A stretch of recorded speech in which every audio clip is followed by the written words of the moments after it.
5 ఏళ్ల తర్వాత మరోసారి ప్రధాని మోడీ చైనాకు వెళ్లనున్నారు. ఈ నెల 31న జరిగే సాంఘిక సహకార సంస్థ శిఖరాగ్ర సమావేశంలో పాల్గొనున్నారు. ఈ సందర్భంగా చైనా అధ్యక్షుడు జిన్పింగ్, రష్యా అధ్యక్షుడు వ్లాదిమిర్ పుతిన్లతో ప్రధాని మోడీ భేటీ అయ్యే అవకాశం ఉంది. తూర్పు లడాక్, ఇండో పసిఫిక్ ప్రాంతంలో సరిహద్దు వివాదాలపై భారత్, చైనా మధ్య ఉద్రిక్తతలు పూర్తిగా సద్దుమణగని తరుణంలో ప్రధాని పర్యటన ఆసక్తికరంగా మారింది.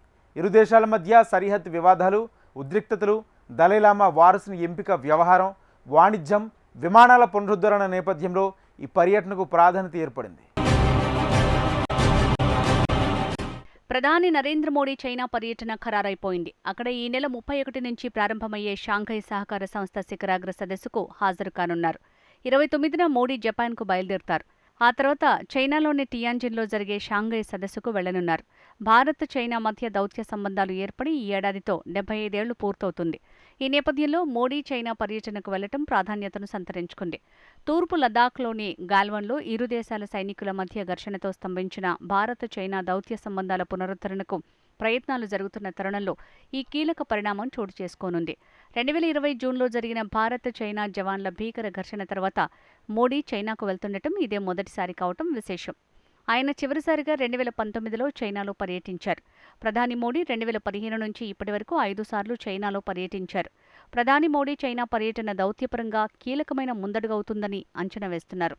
తియాన్జిన్ నగరంలో ఆగస్టు 31, సెప్టెంబర్ 1 తేదీల్లో జరిగే షాంఘై సహకార సంస్థ శిఖరాగ్ర సదస్సులో చైనా అధ్యక్షుడు షీ జిన్పింగ్తో పాటు రష్యా అధ్యక్షుడు వ్లాదిమిర్ పుతిన్, ఇతర దేశాధినేతలు పాల్గొంటారని భావిస్తున్నారు. జిన్పింగ్తో ప్రధాని మోడీ ద్వైపాక్షిక చర్చలు జరిపే అవకాశం ఉన్నట్లు తెలుస్తోంది. ఈ నేతలిద్దరూ గతేడాది అక్టోబర్లో రష్యాలో కజాన్లో జరిగిన బ్రిక్స్ సదస్సు సందర్భంగా ముఖాముఖి సమావేశమైన సంగతి తెలిసిందే. ఈ కీలక భేటీ తర్వాతే ఇరు దేశాల మధ్య సంబంధాలు పూర్వస్థితికి తీసుకురావాలని నిర్ణయించారు. ఇరు దేశాల మధ్య సరిహద్దు వివాదాలు, ఉద్రిక్తతలు, దలైలామా వారసుని ఎంపిక వ్యవహారం, వాణిజ్యం, వీసాలు, విమానాల పునరుద్ధరణ నేపథ్యంలో ప్రధాని మోడీ చైనా పర్యటనకు ప్రాధాన్యత ఏర్పడింది. మరోవైపు అధికారిక ప్రకటన లేనప్పటికీ ప్రధాని మోడీ, చైనా అధ్యక్షుడు షీ జిన్పింగ్, రష్యా అధ్యక్షుడు వ్లాదిమిర్ పుతిన్ మధ్య ఈ శిఖరాగ్ర సమావేశం సందర్భంగా చర్చలు జరగనున్నాయి. ఇటీవలే విదేశాంగ శాఖ మంత్రి జైశంకర్ షాంఘై సహకార సంస్థ విదేశాంగ మంత్రుల సదస్సు కోసం చైనాలో పర్యటించారు. ఈ సందర్భంగా చైనా అధ్యక్షుడు షీ జిన్పింగ్ని మర్యాదపూర్వకంగా కలుసుకున్నారు. ఆ దేశ ఉపాధ్యక్షుడు హాన్జింగ్, విదేశాంగ శాఖ మంత్రి వాంగ్ యీతో కూడా విడిగా భేటీ అయ్యారు జైశంకర్. ఈ సందర్భంగా ఆయన మాట్లాడుతూ ఇరు దేశాల మధ్య దూరదృష్టితో ఆలోచించి ద్వైపాక్షిక సంబంధాలను బలోపేతం చేయాల్సిన అవసరం ఉందన్నారు. విభేదాలు ఎప్పుడూ వివాదాలు, సంఘర్షణగా మారకూడదని సూచించారు. ఇరు దేశాల మధ్య ఉద్రిక్తతల నేపథ్యంలో ద్వైపాక్షిక సంబంధాల విషయంలో గత 9 నెలల్లో కీలక పురోగతి సాధించామని, సరిహద్దు వెంబడి ఘర్షణ వాతావరణం లేకుండా చర్యలు తీసుకున్నామని గుర్తు చేశారు. 5 ఏళ్ల విరామం తర్వాత ప్రఖ్యాత మానస సరోవర్ యాత్ర పునఃప్రారంభమైనందుకు చైనాకు కృతజ్ఞతలు తెలిపారు జైశంకర్. అంతకుముందు గత జూన్ నెలలో భారత రక్షణ శాఖ మంత్రి రాజ్నాథ్ సింగ్ చైనాలోని క్వింగ్డావోలో షాంఘై సహకార సంస్థ సభ్య దేశాల రక్షణ మంత్రిత్వ స్థాయి సదస్సులో పాల్గొన్నారు. సమావేశం అనంతరం రూపొందించిన జాయింట్ డాక్యుమెంట్లో పహల్గాం ప్రస్తావన లేకపోవడంతో ఆ పత్రంపై సంతకం చేసేందుకు నిరాకరించారు. ఉగ్రవాద అంశంపై సదస్సులో భిన్నాభిప్రాయాలు రావడంతో సమావేశం అనంతరం రక్షణ మంత్రుల సంయుక్త ప్రకటనను ఆర్గనైజేషన్ రద్దు చేసింది. కొన్ని దేశాలు సీమాంతర ఉగ్రవాద విధానాన్ని సాధనంగా వాడుకుంటున్నాయని పాకిస్తాన్నుద్దేశించి విమర్శలు చేశారు రాజ్నాథ్. తమ స్వార్థ ప్రయోజనాల కోసం ఉగ్రవాదులను పెంచి పోషించే దేశాలు అందుకు తగ్గ పరిణామాలు ఎదుర్కోక తప్పదన్నారు. శాంతి, ఉగ్రవాదం ఎప్పటికీ కలిసి ఉండలేవని స్పష్టం చేశారు రాజ్నాథ్. ఇరుగు పొరుగన్నాక సమస్యలు రావటం సహజం. అందున చైనా వంటి దేశం పొరుగున ఉంటే ఇవి మరింత క్లిష్టం కావటం, అవి ఘర్షణలుగా రూపాంతరం చెందటంలో ఆశ్చర్యం లేదు.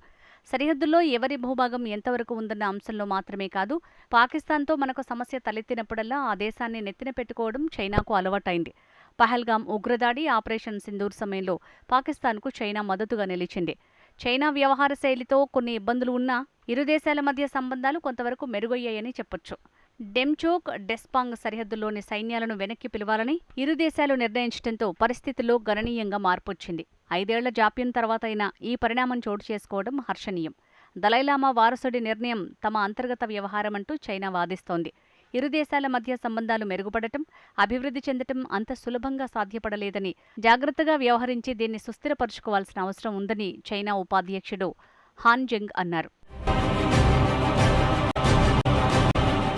మరోవైపు గతంలో ఏర్పాటై ప్రస్తుతం స్తబ్దుగా ఉన్న రష్యా, ఇండియా, చైనా త్రైపాక్షిక కూటమిని పునరుద్ధరించాలన్న రష్యా ప్రతిపాదనకు చైనా సానుకూలంగా స్పందించింది. ఈ కూటమి 3 దేశాల ప్రయోజనాలకే కాకుండా ప్రపంచ సుస్థిరతకు తోడ్పడుతుందని పేర్కొంది.